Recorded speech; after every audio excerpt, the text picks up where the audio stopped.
Hi, everyone. I'm glad to be here to present to you the Bible lesson for Joseph Helps His Family. I'm reading from the Spark Bible, and if you have one, you can follow along. It's the first leaflet in your packet, and it's going to be from Genesis 45, 1 through 15, and then we jump back to chapter 50. So let's get started.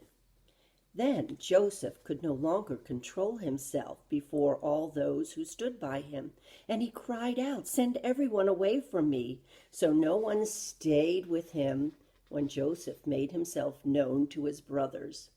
And he wept so loudly that the Egyptians heard it, and the household of the Pharaoh heard it. Joseph said to his brothers, "I am Joseph. Is my father still alive?"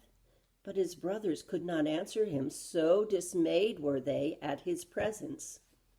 Then Joseph said to his brothers, "Come closer to me." And they came closer. He said, "I am your brother Joseph, whom you sold into Egypt.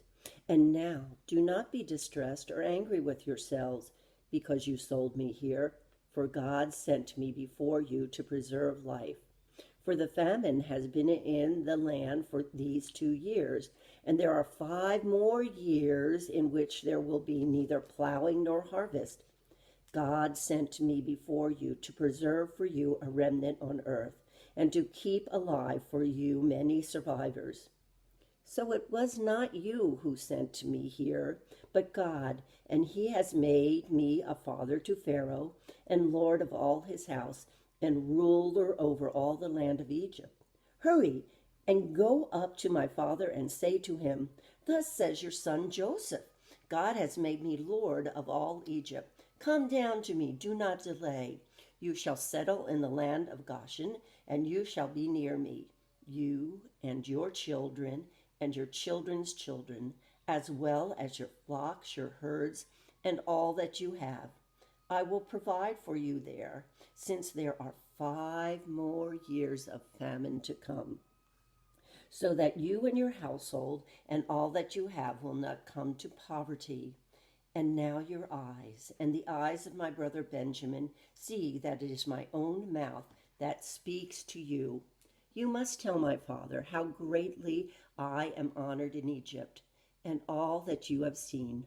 Hurry and bring my father down here." Then he fell upon his brother Benjamin's neck and wept, while Benjamin wept on his neck.